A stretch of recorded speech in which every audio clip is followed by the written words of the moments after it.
ಮೊದಲೇದು ಆತ್ಮವಿಶ್ವಾಸ ಮೊದಲೇ ನಮ್ಮಲ್ಲಿ ಇರಬೇಕಾದ್ದು. ಎರಡನೇದು ಭಾಳ ಮುಖ್ಯ, ನಿಮ್ಮ ತಂದೆ ತಾಯಿಯೊಳಗೆ ನಂಬಿಕೆ ಇರಬೇಕು, ವಿಶ್ವಾಸ ಇರಬೇಕು, ಪ್ರೀತಿ ಇರಬೇಕು. ಇದನ್ನು ಭಾಳ ಒತ್ತಿ ಹೇಳಬೇಕಪ್ಪ ನಾನು. ನೀವೆಲ್ಲ ಭಾಳ ಚಲೋ ಹುಡುಗರಿದ್ದೀರಿ, ನಿಮಗೆ ಹೇಳೋ ಕಾರಣ ಇಲ್ಲ, ಆದರೂ ಹೇಳ್ಬಿಡ್ತೀನಿ. ಮತ್ತೊಬ್ರು ಹೇಳ್ರಿ ಅದನ್ನು ಹೋಗಿ. ತಂದೆ ತಾಯಿಯನ್ನು ಎಷ್ಟು ಪ್ರೀತಿ ನೋಡ್ಕೋಬೇಕು ನೀವು ಅಂತ, ಅವ್ರಿಗೆ ಎಷ್ಟು ಗೌರವ ಕೊಡಬೇಕು ಅಂತ. ನಿಮಗೊಂದು ಜೀವ ಕೊಟ್ಟವರು ಅವರು, ಒಂದು ದೇಹ ಕೊಟ್ಟವರು ಅವರು, ನಿಮ್ಗೊಂದು ಹೆಸರು ಕೊಟ್ಟವರು ಅವರು. ನಿಮಗೇನೂ ಇರಲಿಲ್ಲ ಹುಟ್ಟಿದಾಗ, ಅಳೋದು ಬಿಟ್ಟರೆ ಇನ್ನೇನೂ ಬರ್ತಿದ್ದಿಲ್ಲ. ಅಂಥ ಮಗುನ ಇಟ್ಕೊಂಡು ಬೆಳೆಸಿ ದೊಡ್ಡವ್ರು ಮಾಡಿ ಜೀವನ ಕೊಟ್ಟರಲ್ಲ, ಒಂದು ವ್ಯಕ್ತಿತ್ವ ಕೊಟ್ಟರಲ್ಲ ನಿಮಗೆ. ಆ ತಂದೆ ತಾಯಿಗೆ ನೀವೇನು ಕೊಟ್ಟರೂ ಸಾಲೋದು, ಏನು ಕೊಟ್ಟರೂ ಸಾಲೋದು. ಒಂದೇ ಒಂದು ಮಾತು ಹೇಳ್ತೀನಿ ಮಕ್ಕಳು, ನೆನಪಿರ್ಬೇಕು ನಿಮಗೆ. ಯಾವುದೇ ನಿಮ್ಮ ಜೀವನದ ಮುಂದೆ ಯಾವುದೇ ಕಾಲಕ್ಕೆ ನಿಮ್ಮ ನಡವಳಿಕೆಯಿಂದಾಗಿ, ನಿಮ್ಮ ಮಾತಿನಿಂದಾಗಿ ನಿಮ್ಮ ತಾಯಿ ಕಣ್ಣೊಳಗೆ ಒಂದು ಹನಿ ನೀರು ಬಂದರೆ ನೀವು ದೊಡ್ಡವರಾಗ್ಲಿಕ್ಕೆ ಸಾಧ್ಯ ಇಲ್ಲ. ನೀವು ದೇವ್ರು ನೋಡಿಲ್ಲ, ಯಾರು ನೋಡೋ ಕಾರಣ ಇಲ್ಲ. ನಿಮ್ಮ ತಾಯಿ ನೋಡಿದ್ರೆ ದೇವ್ರು ನೋಡೋ ಕಾರಣ ಇಲ್ಲ. ನಿಮ್ಮನ್ನು ಪ್ರೀತಿ ಮಾಡುವಂಥ ಜೀವ, ತನ್ನಕ್ಕಿಂತ ಹೆಚ್ಚಿಗೆ ಪ್ರೀತಿ ಮಾಡುವಂಥ ಜೀವ ತಾಯಿ ಒಂದೇ, ಇನ್ಯಾರೂ ಇರ್ಲಿಕ್ಕೆ ಸಾಧ್ಯ ಇಲ್ಲ. ಒಂದು ಕತೆ ಬರೆದಿದ್ದೆ ನಾನು. ಮನ್ಯಾಗ ಹುಡುಗ ಅವು ಅಡುಗೆ ಮನೆಯಾಗಿದ್ದು ಹೋದಂತ. ಅವಾಗ ಹೇಳಿದಂತ, ಅವ್ವ ಭಾಳಷ್ಟು ಜೀವ ಉಳ್ಕೊಂಬಿಟ್ಟಾವ, ರೊಕ್ಕ ಕೊಡೋದು ಭಾಳ ಅದ, ನನಗೆ ಕೊಟ್ಟೆ ಇಲ್ಲಿ ನೀನು. ಏನು ಕೊಡಬೇಕು? ಪಟ್ಟಿ ಮಾಡಿಕೊಡ್ತೀನಿ ನಿನಗೆ, ಭಾಳ ಕೊಡೋದು ರೊಕ್ಕ, ನನಗೆ ಲಘು ಕೊಡು ಅಂದ. ಒಂದು ಕಾಗದ ಬರ್ದ, ನಾನು ವಾರಕ್ಕೆ 10 ರೂಪಾಯಿ ಕೊಡ್ತಿದ್ದಿ, ಕೊಟ್ಟಿಲ್ಲ. ಹೋದ ವಾರ 10 ರೂಪಾಯಿ ಬಾಕಿ ಅದ. ಮನೆ ಮಾವು ಬಂದಿದ್ದ ಊರಿಂದ, ಇಡೀ ಬೆಂಗಳೂರಲ್ಲಿ ತೋರಿಸ್ಕೊಂಬಂದೇನು ಹೋಗಿ. ಅವಾಗ 2 ದಿವಸ ಗೈಡ್ ಕೆಲಸ ಮಾಡೀನಿ, ಅದ್ರದ್ದು 20 ರೂಪಾಯಿ ಬರ್ಬೇಕು ನನಗೆ. ಒಂದು ಮನೆ ತರಕಾರಿ ತರಲಿಕ್ಕೆ ಹೋದಾಗ ಚೀಲ ಹಿಡ್ಕೊಂಬಂದೆ ಅಲ್ಲ, ಹೊತ್ಕೊಂಬಂದೇನು, ಹಮಾಲಿ ಮಾಡಿದ್ದಕ್ಕೆ 5 ರೂಪಾಯಿ. ಮತ್ತು ಮಂದಿ ಅಣ್ಣನ ಇಸ್ತ್ರಿ ಮಾಡಿನ ಅರಿವಿ ಅಲ್ಲ ನಾನು, ಅದಕ್ಕೆ 12 ರೂಪಾಯಿ. ಹೀಗೆಲ್ಲ ಪಟ್ಟಿ ಮಾಡಿ ಒಟ್ಟು 92 ರೂಪಾಯಿ ಕೊಡಬೇಕು, ಲಘು ಕೊಡು, ನಾನು ಖರ್ಚು ಭಾಳ ಅದ ಅಂತ ಬರೆದು ಅವನು ಟೇಬಲ್ ಮೇಲೆ ಇಟ್ಟು ಹೋದ, ಅಡುಗೆ ಬರೀ ಕಟ್ಟೆ ಮೇಲೆ ಇಟ್ಟು ಹೋದ. ಅವು ಓದಿದ್ಲು. ಮಧ್ಯಾಹ್ನದಾಗ ಮನೆ ಕೆಲಸ ಎಲ್ಲ ಮುಗಿದ್ಮೇಲೆ ಚಶ್ಮಾ ಹಾಕ್ಕೊಂಡು ಕೂತು ಆ ಕಾಗದ ಹಿಂದೆ ಬರೆದ್ಲು. ಆಕೇನು ಬರೆದ್ಲು? ಹೌದಾ ಪುಟ, ನಿನ್ನ ಸಾಲು ಭಾಳ ಅದಪ್ಪ, 92 ರೂಪಾಯಿ ಕೊಡಬೇಕು, ಕೊಡ್ತೀನಿ, ಆದಷ್ಟು ಲಘು ಕೊಡ್ತೀನಿ. ಅದು ನಂದು ಒಂದು ಬಿಲ್ ಅದಲ್ಲೋ, ನೀನು 9 ತಿಂಗಳು ಹೊತ್ಕೊಂಡಲ್ವ ನಾನು, ಎಷ್ಟು ಕಷ್ಟಪಟ್ಟೆ ಗೊತ್ತೇನೋ, ಅದಕ್ಕೆ ಯಾವ ಬಿಲ್ಲು ಇಲ್ಲ. ನಿನ್ನ ಹಡಿಯುವಾಗ ಮತ್ತೊಂದು ಪುನರ್ಜನ್ಮ ಆದಂಗೆ ಆತ ನನಗೆ. ಆದರೆ ನೀನು ಹುಟ್ಟಿದ್ಕೊಳ್ಳಿ, ನಿನ್ನ ಮುಖ ನೋಡಿಕೊಳ್ಳಿಲ್ಲ, ಮರೆತು ಹೋತಲ್ಲ ನನಗೆ. ಆ ಕಷ್ಟಪಟ್ಟನಲ್ಲ, ಅದು ಯಾವ ಬಿಲ್ಲು ಇಲ್ಲ. ನೀನು ಜ್ವರ ಬಂದಾಗ ನಾನು ಉಪವಾಸಿದ್ದು ದೇವರಿಗೆ ಹರಕೆ ಹೊತ್ಕೊಂಡನಲ್ಲ, ಅದಕ್ಕೆ ಯಾವ ಬಿಲ್ಲು ಇಲ್ಲ. ನೀನು ಪರೀಕ್ಷೆಗೆ ಹೋದಾಗ ಮನೆಯೊಳಗಿದ್ದರೆ ಸಹಿತ ನನ್ನ ಕಣ್ಣು ಗೇಟ್ ಮುಂದೆ ಇರ್ತಿದ್ದು, ಯಾವಾಗ ಬರ್ತಾನೆ ಮಗ, ಯಾವಾಗ ಬರ್ತಾಳೆ ಮಗಳು ಅಂತ ಕಾಯ್ಕೋತಿದ್ನಲ್ಲ, ಆತಂಕಕ್ಕೆ ಯಾವ ಬಿಲ್ಲು ಇಲ್ಲ. ನನ್ನ ಬಿಲ್ಲು ನಂದು ಬಿಲ್ಲದಪ್ಪ, ಅದ್ರ ದೊಕ್ಕ ಏನಿಲ್ಲದಕ್ಕೆ ಏನು ಕೊಡೋ ಕಾರಣ ಇಲ್ಲ. ನೀನು ಬಿಲ್ ಮಾತ್ರ ಲಘು ತೀರಿಸ್ತೇನೆ ಅಂತ ಬರೆದು ಮಗನ ಟೇಬಲ್ ಮೇಲೆ ಇಟ್ಟು ಹೋಗ್ತಾನೆ. ಮಗ ಬಂದ ಶಾಲೆಯಿಂದ, ನೋಡ್ದ, ಕರಳು ಕಿವಿಚಿ ಬಂದಂಗೆ ಆತು. ಹೋದ, ಅವು ಕೊಟ್ಟಿದ್ದಲ್ಲ ಬಿಲ್ಲು, ಅದನ್ನು ಹೊಡೆದು ಹಾಕಿದ, ತಾನು ಕೊಟ್ಟ ಬಿಲ್ ಮೇಲೆ ಹೊಡೆದು ಹಾಕಿದ. ಬರ್ದ, ಅವ್ವ ನೀ ಕೊಡಬೇಕಾದದ್ದು ಏನೂ ಇಲ್ಲ, ಇನ್ನು ಕೊಡಬೇಕಾದದ್ದು ನಾ ಮಾತ್ರ ಕೊಡ್ಬೇಕು ನಿನಗೆ, ನೀ ಕೊಡೋದೆಲ್ಲ ಕೊಟ್ಟುಬಿಟ್ಟಿ ನನಗೆ. ಒಂದು ಜನಪದದ ಮಾತದ ಮಕ್ಕಳ ನೆನಪಿಟ್ಕೋಬೇಕು. ಮಗು ಹುಟ್ಟಿದ ಕೂಡಲೇ ಕೂಸು ಮುಷ್ಟಿ ಮುಚ್ಕೊಂಡಿರ್ತದಂತೆ. ತಾಯಿ ಮುಷ್ಟಿ ಬಿಚ್ತಾಳೆ, ಒಂಚೂರು ಮಣ್ಣದ ಒಳಗೆ ತನ್ನ ಸೆರಗಿನಿಂದ ಮಣ್ಣು ಒರೆಸ್ತಾಳಂತ ಅವ್ವ. ಆ ಮಣ್ಣು ಒರೆಸಿದ ಋಣ ಎಷ್ಟು ದೊಡ್ಡದು ಅಂತ ಬರೀತಾರೆ. 1,00,000 ಕೆಲಸ ಮಾಡ್ತಾಳಕ್ಕೆ ಮನುಷ್ಯರು ಮಾಡಬೇಕಾದ್ರೆ ಮೊದಲೇ ಕೆಲಸ ಮಣ್ಣು ಒರೆಸೋ ಕೆಲಸ. ಆ ಮಣ್ಣು ಒರೆಸಿದ ಋಣ ಎಷ್ಟು ದೊಡ್ಡದದ ಅಂದ್ರೆ, ನೀವು ದೊಡ್ಡವರಾದ್ಮೇಲೆ ನಿಮ್ಮ ಮೈ ಮೇಲಿನ ಚರ್ಮ ತೆಗೆದು ಆಕೆ ತಾಯಿಗೆ ಚಪ್ಪಲಿ ಮಾಡಿದ್ರು ಕೂಡ ಮಣ್ಣು ಒರೆಸಿದ ಋಣ ಮುಗಿಯೋದಿಲ್ಲ ಅಂತ. ಇದು ತಾಯಿ ಋಣ, ತೀರಿಸೋ ಸಾಧ್ಯ ಇಲ್ಲ ನೀವು. ಅದು ಹೇಳ್ತೀನಿ, ಎಲ್ಲಿವರೆಗೂ you keep your parents happy, you will be successful. ದೇವರು ತಥಾಸ್ತು ಅಂತಿರ್ತಾನ ಅಂತ ಕೇಳಿದ್ದೀನಿ ನಾನು. ದೇವರು ಯಾರ ಮೂಲಕನೂ ತಾನಾಗೆ ಬರೋದಿಲ್ಲ, 4 ಕೈ ಹಿಡ್ಕೊಂಡು. ನಮ್ಗೆ 2 ಕೈನೇ ಕಟ್ಟಾಗಿ 4 ಹಿಡ್ಕೊಂಡು ಹೆಂಗೆ ಬರ್ತಿದ್ದಾನೋ. ಅವ್ನಿಗೆ ವರ ಕೊಡೋದಿಲ್ಲ, ಅವ್ವ ಅಪ್ಪನ ಮೂಲಕನೇ ಕೊಡೋದು. ಅವನು ಹೇಳ್ತಾನೆ, ಹಿಂಗೆ ಮಾಡು. ನಿಮ್ಮನ್ನು ಅತ್ಯಂತ ಪ್ರೀತಿ ಮಾಡುವಂಥ 2 ಜೀವ ಪ್ರಪಂಚದಾಗ, 100 people may say I love you, all nothing, absolute nothing, but I love you ಅಂತ ಹೇಳೋರು ನಿಜವಾಗ್ಲಿ. ನಿಮ್ಮ ಮಾರ್ಕ್ಸ್ ಚಲೋ ಬಂತಂದ್ರೆ ನಿಮ್ಮ ಶಾಲೆಯೊಳಗೆ ಮನೆಗೆ ತೊಗೊಂಡು ಮಾರ್ಕ್ಸ್ ಕಾರ್ಡ್ ತೋರಿಸ್ರಿ, ನಿಮಗಿಂತ 100 ಪಟ್ಟು ಸಂತೋಷ ನಿಮ್ಮ ತಾಯಿಗೆ ಆಗ್ತದೆ.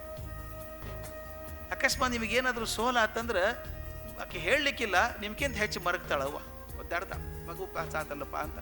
ಅದಕ್ಕೆ ಒಂದು ಮಾತು ತಿಳ್ಕೋರಿ, ನೀವು ದೊಡ್ಡವರಾಗಬೇಕಾದ್ರೆ 2ನೇದು ಮೊದಲೇದು ಆತ್ಮವಿಶ್ವಾಸ, 2ನೇದು ತಂದೆ ತಾಯಿ ಬಗ್ಗೆ ಅತ್ಯಂತ ಪ್ರೀತಿ, ಅವ್ರಿಗೆ ನೋವಾಗಲಾರ್ದಾಗ ನೋಡ್ಕೋಬೇಕಾದ ಜವಾಬ್ದಾರಿ ನಿಮ್ಮದು. ಅದು 2ನೇದು. ಮೂರನೇದು ಭಾಳ ಮುಖ್ಯದ. ಮೂರನೇದು ಭಾಳ ಮುಖ್ಯದ ಆತ್ಮವಿಶ್ವಾಸ ಬೆಳೆಸ್ಕೊಳ್ಳಿಕ್ಕೆ. ನನ್ನ ದೇಶದ ಬಗ್ಗೆ ಅಭಿಮಾನ ಇರಬೇಕು ನಿಮಗೆ. ನನ್ನ ದೇಶದ ಬಗ್ಗೆ ಕೆಲವು ಬಂದಿದ್ರು ಹುಡುಗ ನನ್ನ ಕಡೆ ಬಂದಿದ್ದ, ಸರ್ ಇಂಡಿಯಾ ಉದ್ಧಾರ ಹಂಗೇಲಿ ಬಿಡಿ ಸರ್. ಇದು ಯಾಕೋ ಅಂತ ಕೇಳಿದೆ. ಸರ ಇದು ಏನ್ರಿ ಸರ್ ಕೆಟ್ಟೋಗ್ಯದಲ್ಲ, ರಿಪೇರಿ ಮಾಡೋಕೆ ಆಗಂಗಿಲ್ಲ ಸರ್, ದೇಶ ಉದ್ಧಾರ ಆಗೋದಿಲ್ಲ ಸರ್. ಮತ್ತು ಯಾವ ದೇಶ ಉದ್ಧಾರ ಆಗ್ತದಪ್ಪ ಅಂತ ಕೇಳಿ. ಅಮೇರಿಕ ರೀ ಸರ್ ಅಂದ. ಅವ್ನು ಮ್ಯಾಪ್ನಾಗ ಸಹಿತ ಗೊತ್ತಿಲ್ಲ ಅಮೇರಿಕ ಎಲ್ಲದಂತ. ನಾ ವರ್ಷಕ್ಕೆ 2 ಸಲರೇ ಹೋಗ್ತೀನಪ್ಪ ಅಮೇರಿಕಕ್ಕೆ. ಒಂದು ನನಗೆ ಅರ್ಥ ಆಗ್ಯದ, ಅಲ್ಲೂ ಆಕ್ಸಿಜನ್ 21%, ಇಲ್ಲೂ 21%. ಅಲ್ಲೂ ಎಲ್ಲಿ ಹೆಸರೇ ಅವ, ಇಲ್ಲೂ ಎಲ್ಲಿ ಹೆಸರೇ ಅವ. ಅಲ್ಲೂ ನೀರಿನ ಫಾರ್ಮುಲಾ H2O, ಇಲ್ಲೂ ನೀರಿನ ಫಾರ್ಮುಲಾ H2O. ಅಲ್ಲೂ ಗುಡ್ಡವ, ಅಲ್ಲೂ ಕಣಿವೆದ, ಇಲ್ಲೂ ಗುಡ್ಡದ ಕಣಿವೆದ. ಹೆಂಗೆ ಕೆಡ್ತೇವೆ ನಮ್ಮ ದೇಶ? ಕೆಟ್ಟಿದ್ರೆ ನಾನು ನೀನು ಕೆಟ್ಟಿವಿ. ದೇಶ ಹೆಂಗೆ ಕೆಡ್ತದ್ರಿ? ತರಕಾರಿ ಕೆಡ್ಲಿಕ್ಕದ. ಯಾವಾಗ ನಾನು ಸರಿಯಾಗಿರುವುದಿಲ್ಲ, ನನ್ನ ದೇಶ ಸರಿಯಾಗಿರುವುದಿಲ್ಲ. ದೇಶ ರಿಪೇರ್ ಮಾಡ್ಲಿಕ್ಕೆ ಹೋಗ್ಬೇಡ್ರಿ, ನಾವು ರಿಪೇರ್ ಆದ್ರೆ ಸಾಕು, ಚಲೋ ಆಗ್ತದೆ ಎಲ್ಲರೂ. ಅದಕ್ಕೆ ದಯವಿಟ್ಟು ನಮ್ಮ ದೇಶದ ಬಗ್ಗೆ ಅಭಿಮಾನ ಇರಬೇಕು. ನಮ್ಮ ದೇಶ ಉಪಯೋಗಿಲ್ರಿ ಅಂದ್ರೆ ಕನ್ನಡಿ ಮುಂದೆ ನಿಂತ್ಕೊಂಡು ಇದೇನು ಮಾರ್ರಿ ಅಂದಂಗದು ಅಲ್ಲ. ಕನ್ನಡಿ ಮುಂದೆ ಇದೇನು ಮಾರಿ ಅಂದ್ರೆ ಯಾರು ಮಾರಿ? ಅದು ನಮ್ಮದೇ ಅಲ್ಲ. ಅದು ನಮ್ಮ ದೇಶ ಕೆಟ್ಟಂದ್ರೆ ಹೆಂಗೆ ಆಗ್ತದದು? ನಾ ಹೇಳ್ತೀನಿ, ದಯವಿಟ್ಟು ನನ್ನ ದೇಶದ ಬಗ್ಗೆ ಎಂದೂ ಕೆಟ್ಟ ಮಾತಾಡಬೇಡ್ರಿ.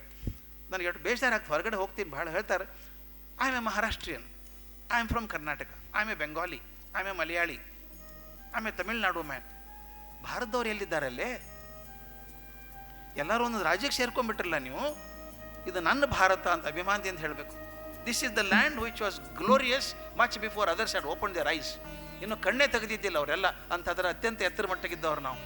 ಶೇಕ್ಸ್ಪಿಯರ್ ಭಾಳ ದೊಡ್ಡ ಕವಿ ಅಂತ ಹೇಳ್ತೀನಿ ನಾನು, ದೊಡ್ಡವನು ಒಪ್ಕೋತೀನಿ, ಖರೆಯದು ಒಪ್ಕೋತೀನಿ, ಒಳ್ಳೆ ನಾಟಕಕಾರ ಒಪ್ಕೋತೀನಿ. ಆದರೆ ಅವನಕ್ಕಿಂತ ಎಷ್ಟೋ ವರ್ಷ, 100 ವರ್ಷ ಮೊದಲು ಕಾಳಿದಾಸ ಇದ್ದ.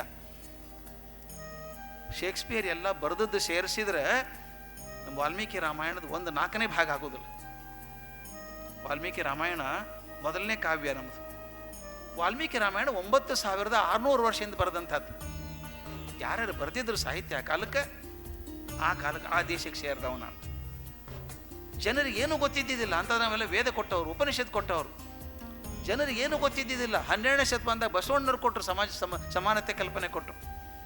ದಯವಿಟ್ಟು ತಿಳ್ಕೋರಿ, ಆ ದೇಶಕ್ಕೆ ಸೇರಿದವ್ರು ನೀವು ಅಂತ ಅಭಿಮಾನದಿಂದ ಹೇಳ್ಬೇಕು. ಗೊತ್ತಾದ ನಾವು. ಯಾಕಂದ್ರೆ ಇಡೀ ಪ್ರಪಂಚದಾಗಿಲ್ರಿ ಅಂತ ಕ್ರಾಂತಿ. ಅಲ್ಲೆಲ್ಲೇ ಶೈಕ್ಷಣಿಕ ಕ್ರಾಂತಿ ಆಗ್ಯಾವ, ಅಲ್ಲಿ ಔದ್ಯೋಗಿಕ ಕ್ರಾಂತಿ ಆಗ್ಯಾವ, ಇಲ್ಲಿ ಸಾಮಾಜಿಕ ಕ್ರಾಂತಿ ಆಗ್ಯಾವ. ಅವೆಲ್ಲ ಕ್ರಾಂತಿ ಒಂದೇ ಸಲ ಒಂದೇ ಕಾಲಕ್ಕೆ ಆದದ್ದು ಈ ಕಲ್ಯಾಣ ಕರ್ನಾಟಕ ಭಾಗದಾಗ, ಬಸವ ಕಲ್ಯಾಣದಾಗ, ಬಸವಣ್ಣವ್ರ ನೇತೃತ್ವದ ಆದದ್ದು. ಮೈ ಜುಮ್ಮನ್ನಂಗಿಲ್ಲ. ಆ ಅನುಭವ ಮಂಟಪ ಮಾಡಿದ್ದು, ಕಲ್ಪನೆ ಮಾಡಿದ್ರೆ ಮೋದಿಯವರು ಕರೆಕ್ಟಾಗಿ ಹೇಳಿದರು, ಮೊದಲನೇ parliament of the world is ಅನುಭವ ಮಂಟಪ. ಅನುಭವ ಮಂಟಪ ಮೊದಲೇ ಪಾರ್ಲಿಮೆಂಟ್. ಕಲ್ಪನೆ ಮಾಡ್ಕೊಳ್ಳಿ. ಇವತ್ತಿಗೆ ಒದ್ದಾಡಿ ಸಾಯ್ತೀವಿ ನಾವು. ಸಮಾನತೆ ಬರೀ ಬಾಯಿ ಮಾತಾಡ್ತೀವಿ, ನಾವೇನು ಮಾಡೋದಿಲ್ಲ. ಮಾದಾರ ಚೆನ್ನಯ್ಯ, ಡೋಹರ ಕಕ್ಕಯ್ಯ ಅವರೆಲ್ಲ ಎಲ್ಲಿ ಕೆಲಸದಾಗಿದ್ದವ್ರು? ಸೂಳೆ ಸಂಕವ್ವ ಅವರೆಲ್ಲ ಧ್ವನಿ ಕೊಟ್ಟು ಸಮಾನ ಕೂತ್ಕೊಂಡ್ರಲ್ಲ, ಒಬ್ಬರಿಗೊಬ್ರು ಎದುರ ಕೂತ್ಕೊಂಡು ಮಾತಾಡಿದ್ರಲ್ಲ. ಅಲ್ಲಮ್ಮ ಪ್ರಭು ಎದುರು ಕೂತ್ ಮಾತಾಡ್ತಿದ್ರು ಅವರು. ಈ ಸಮಾನತೆ ಮಾಡಿದಂಥ ದೇಶ ನಂದು, ಅದು ನಂದು, ಕರ್ನಾಟಕದವ್ರು ನಾವು. ಅಭಿಮಾನದಿಂದ ಹೇಳಬೇಕದು. ದೇಶದ ಬಗ್ಗೆ ಅಭಿಮಾನ ಬಹಳ ಮುಖ್ಯ ಇಟ್ಕೋಬೇಕಾಗುತ್ತೆ ಅಲ್ಲ. ಕೊನೆಗೆ ಇನ್ನೊಂದದ ಆತ್ಮವಿಶ್ವಾಸಕ್ಕೆ ಬರುವುದು. ಮ್ಯಾಲೆ ಒಂದು ಶಕ್ತಿ ಅದ ನಮ್ಗಿಂತ ದೊಡ್ಡದು ಅಂತ ನಂಬ್ಕೋಬೇಕು. ದೇವರಿದ್ದಾನ ಅಂತ ನಂಬ್ಕೋಬೇಕು.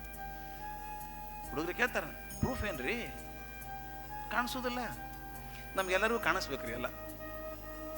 ಯೂಟ್ಯೂಬ್ನಾಗ ಇದ್ದಾನೆ ದೇವರು. ನಿಮಗೆಲ್ಲ ಹುಚ್ಚು ಬಾಳಲ್ಲ. ಯೂಟ್ಯೂಬು, ವಾಟ್ಸಪ್ಪು, ಇನ್ಸ್ಟಾಗ್ರಾಮು ಅಂತ ಹೊಸದು. ಇನ್ಸ್ಟಾಗ್ರಾಮು ಗೊತ್ತಾವ, ಫೇಸ್ಬುಕ್ಕು. ನನಗೆ ಯಾರೋ ಕೇಳಿದ್ರು, ನಿಮ್ಮ ಫೇಸ್ಬುಕ್ ಅಕೌಂಟ್ ಏನು ಅಂತ ಕೇಳಿದ್ರು. ಗೊತ್ತಿಲ್ಲರಪ್ಪ, ನನಗೊಂದು ಫೇಸ್ ಅದ, ಐ ರೀಡ್ ಬುಕ್ಸ್ ಅಷ್ಟೇ, ಅದೇ ಫೇಸ್ಬುಕ್ ನಾನು. ಯಾಕಂದ್ರೆ ಅಷ್ಟು ಟೈಮ್ ಇಲ್ಲ ನನಗೆ. ಒಂದು ಹುಚ್ಚರಿತದ ಅದು. ಒಂದ್ಸಲ ನೋಡ್ಲಿಕ್ಕೆ ಹತ್ತಂದ್ರೆ ನೀವು ಅವೇನಂದ ಇವೇನು ಕಾರ್ಬಾರ್ ಯಾಕೆ ಬೇಕು ನಿಮ್ಗೆ?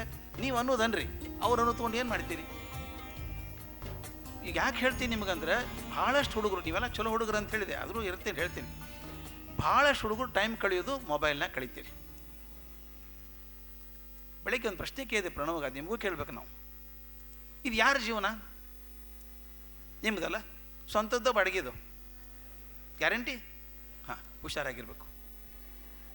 ಸ್ವಂತದ ಮನೆ ರೀ, ಅಗೀತೀರ ಅಲ್ಲಿ ಹಾಲ್ನಾಗ ಅಗೀತೀರೇನು? ಗಾಡಿಗೆ ಶಿಕ್ಷಕಲ್ಲಿ ಮಳೆ ಹೊಡಿತೀರಿ, ಸ್ವಂತ ಮನೆ ಹೊಡಿಬೇಡ ಅಂತೀರಿ. ಸ್ವಂತ ಮನೆ ಅಲ್ಲ, ಬಣ್ಣ ಚಲೋ ಹಚ್ತೀರಿ, ಕುರ್ಚಿ ಎಲ್ಲ ಫರ್ನಿಚರ್ ಚಲೋ ಹಾಕ್ತೀರಿ, ಗಾಡಿಗೆ ಒಂದಿಷ್ಟು ಒಳ್ಳೆ ಪಿಕ್ಚರ್ ಹಾಕ್ತೀರಿ, ಮನೆಯನ್ನ ಕಸ ಎಲ್ಲ ಸ್ವಚ್ಛ ತೆಗೆದು ಹೊರಗೆ ಹಾಕ್ತೀರಿ ಅಲ್ಲ. ಸ್ವಂತ ಮನೆ.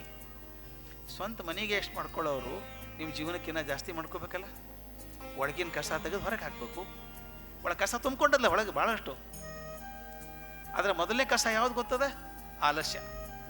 ನಾಳೆ ಮಾಡಿದ್ರೆ ಅದು ಬಿಡ್ರಿ, ನಾಳೆ ಮಾಡಿದ್ರೆ ಅದು ನಾಳೆ ಬರ್ತದಂತ ಗ್ಯಾರಂಟಿ ಇಲ್ಲ ಯಾರಿಗೂ ಇಲ್ಲ. ನಾಳೆ ಮಾಡಿದ್ರಾಯ್ತು. ಮತ್ತೊಂದು ತಾಸುಗಟ್ಟಲೆ ನಾವು ಇದು ಫೇಸ್ಬುಕ್ನಾಗ ಕೊಡ್ತೀವಿ, ತಾಸುಗಟ್ಟಲೆ ಯೂಟ್ಯೂಬ್ ನೋಡ್ಕೋದು ಕೊಡ್ತೀವಿ, ಚಾನಲ್ ನೋಡ್ಕೋದು ಕೊಡ್ತೀವಿ. ಆ ತಾಸು ನಿಮ್ಮ ಜೀವನದಾಗ ಹೋತಲ್ಲ, ಅದು ಹೋತಿಲ್ಲ, ಬರಂಗಿಲ್ಲ, ಮುಂದೆ ಎಂದೂ ಬರಂಗಿಲ್ಲ ತಾಸದು. ಯಾರು ಜೋಡಿ ಕೆಲಸ ಮಾಡ್ತಾರೆ ನಡೀತದೆ. ಒಂದು ಅರ್ಧ ಕತೆ ಹೇಳಿಬಿಟ್ಟು ಅವ್ನು ಪೂರ ನಿಮಗೆ ಹೇಳ್ತೇನೆ. ನಾನು ಗುಲ್ಬರ್ಗದಾಗಿದ್ದೆ MSc ಮಾಡಬೇಕಾದ್ರೆ. ನನ್ನ ಮಗ್ಗಲ ರೂಮ್ನಾಗ ಇಬ್ಬರು ಹುಡುಗರಿದ್ರು. ಒಬ್ಬವ ಇಂಗ್ಲೀಷ್, ಇಬ್ಬರು ಎಮ್ ಎ ಮಾಡೋರು, MA ಇಂಗ್ಲೀಷ್ ಮಾಡ್ತಿದ್ರು. ರಾಜಾ ಜೋಶಿ ಅಂತ ಹುಡುಗ. ಇನ್ನೊಬ್ಬವ ಮರ್ತು ಹೋಗ್ತದೆ ಹೆಸರು, ವಾಡ ಅಂತಿತ್ತು ಹೆಸರು, ಒಂದು ಕಗಲ್ ವಾಡ ಹಿಂಗೇನು ಹೆಸರಿತ್ತು. ಆ ಹುಡುಗ ವಯಸ್ಸಾದವ, ಇನ್ನೂ ಸ್ವಲ್ಪ ಹೆಚ್ಚಿಗುದ್ದಾವ, ಭಾಳ ಬಡತನದಿಂದ ಬಂದ ಹುಡುಗ ಅವ, ಕಾಗಲ್ವಾಡ ಅಂತ ಇಟ್ಕೊರಿ. ಜೋಶಿ ರಾಜ ಭಾಳ ಶಾಣೆ. ಎಷ್ಟು ಮೇಡಮ್ ಪ್ರೊಫೆಸರ್ ಹೇಳ್ತಿದ್ರೆ ಭಾಳ ಓದ್ಯಾನ್ರಿ ಹುಡುಗ, ಬ್ರಿಲಿಯಂಟ್ ಇದ್ದಾನೆ ಹುಡುಗ ಅಂತಿದ್ರು. ಅವ್ನು ಹೇಳಿದ್ದಕ್ಕೆ ಹಿಂಗಾದೋ ಏನು ಮೊದಲು ಹಂಗೆ ಇದ್ನೋ ಗೊತ್ತಿಲ್ಲವ, ಅಹಂಕಾರ ಬಂದುಬಿಡ್ತಾವ. ಅವನು ಒಂದು ಹರಕೆ ಹೊತ್ತಿರ್ತಾರಲ್ಲ ಮಂದೆಲ್ಲ, ಹಂಗೆ ಅವನು ಹರಕೆ ಹೊತ್ತಿದ್ದ. ಒಂದು ಏನು ವರ್ಷಕ್ಕೆ 52 ಸಿನಿಮಾ ನೋಡ್ಬೇಕು. 52 ಭಾನುವಾರ ಇರೋದಲ್ಲ, 52 ಭಾನುವಾರ ನೋಡ್ತಿದ್ದ. ನೋಡು ಚಾನ್ಸ್ ನೋಡು ಅಲ್ಲೊಂದು ಇಲ್ಲೊಂದು ಸಿನಿಮಾ ನೋಡ್ತಿದ್ದ. ತನ್ನ ಹರಕೆ ಪೂರೈಕೆ ಮಾಡ್ಕೋತಿದ್ದ. ಓದೋದು ಕಮ್ಮಿ, ಬರೀ ಕಾರ್ಬಾರ. ಆ ಕಡೆ ಬಂದು ರೂಮ್ಮೇಟ್ ನನಗೆ ಹೇಳ್ದ, ಸರ್ ಹೇಳ್ರಿ ಸರ್, ಶಾಣೆ ಹುಡುಗ ಓದಂಗಿಲ್ಲವ. ಯಾಕೋ ರಾಜ ಓದಂಗಿಲ್ಲಲ್ಲೋ ಅಂದೆ. MA ಏನು ಆರಾಮಾಗ್ತ, MA ಏನು ಆರಾಮಾಗ್ತ. ಪರೀಕ್ಷೆ ಕೂತ್ರಿ ಇಬ್ಬರು. ಕಡೆಗೆ ಏನಂತ ಹೇಳ್ತೀನಿ, ರಾಜಾ ಜೋಶಿ 3rd ಕ್ಲಾಸ್ನಾಗ ಪಾಸ್ ಆದ, ಕಾಗಲ್ವಾಡ್ 1st ಕ್ಲಾಸ್ನಾಗ ಬಂದ. ಕಾಗಲ್ವಾಡ್ ಶಾಣೆ ಅಲ್ಲ, ಹಾರ್ಡ್ ವರ್ಕರ್, 1st ಕ್ಲಾಸ್ ಬಂದ. ಈ ರಾಜಾ ಜೋಶಿಗೆ 3rd ಕ್ಲಾಸ್ ಬಂದ. ನಿಮ್ಗೆ ಗೊತ್ತದ 3rd ಕ್ಲಾಸ್ ಅಂದ್ರೆ ಲೆಕ್ಚರರ್ ಆಗಲಿಕ್ಕೂ ಆಗೋದಿಲ್ಲ ಕಾಲೇಜ್ನಾಗ. ಕಡೆಗೆ ಅವ ಯಾವುದೋ ಒಂದು ತಹಶೀಲ್ದಾರ್ ಆಫೀಸ್ನಾಗ ಕ್ಲಾರ್ಕ್ ಅಂತ ಅದ, ರಿಟೈರ್ ಆಗುವಾಗ ಸೆರಸ್ತಿದಾರ ಅಂತ ಅದ. ಮಕ್ಕಳಿಗೆ ಶಿಕ್ಷಣ ಕೊಡ್ಲಿಕ್ಕೆ ಆಗಲಿಲ್ಲ, ಸರಿಯಾಗಿ ಒದ್ದಾಡಿ ಹೋದ, ತೀರ್ಕೊಂಡ. ಯಾಕೆ ಮಾತನಾಡಿದೆ? ಅದು ಕಾಗಲ್ವಾಡ ಏನು ಮಾಡಿದ? 1st ಕ್ಲಾಸ್ ಆಯ್ತು, ಔರಂಗಾಬಾದಕ್ಕೆ ಹೋದ, ಅಲ್ಲಿ PhD ಮಾಡಿದ, ಅಲ್ಲೇ ಪ್ರೊಫೆಸರ್ ಆದ. He retired as the vice chancellor of that university. ಇಬ್ಬರು ಒಂದೇ ರೂಮ್ನಾಗಿದ್ದವರು. ಶಾಣೆ ಯಾರಿದ್ರು? ರಾಜಾ ಜೋಶಿ ಶಾಣೆ, ಬಹಳ ಶಾಣೆತನ ಅದಕ್ಕೆ ಹಿಂಗಾತು. ಆದ್ರೆ ಅವ್ನು ಸಮಯದ ಬೆಲೆ ಗೊತ್ತಿದ್ದಿದ್ದಿಲ್ಲ. ಅವ್ನು ಆರಾಮ್ ಕಳೆದ. ಅದಕ್ಕೇನದ ಒಂದು ದಿವಸ ಓದ್ಕೊಂಡು ಸಾಕು, MA ಏನ್ರಿ 1 ವಾರ ಓದಿದ್ರೆ ಸಾಕು ಅಂತಿದ್ದ. 1 ವಾರ ಓದಬೇಕು ಅಂದವ 51 ವಾರ ಓದಲಿಲ್ಲ. 1 ವಾರ ಓದಿದ್ರೆ ಹೆಂಗೆ ಆಗ್ತದೆ? ಅದು ನಾನು ನಿಮ್ಮಲ್ಲಿ ದಯವಿಟ್ಟು ಹೇಳೋದು, ಲೇಜಿನೆಸ್ ಅಥವಾ ಯಾವುದು ಬೇಕಾಗಿಲ್ಲ ಅಲ್ಲಿ ಸಮಯ ಖರ್ಚು ಮಾಡಿದರೆ ಹಾಳಾಗ್ತದೆ.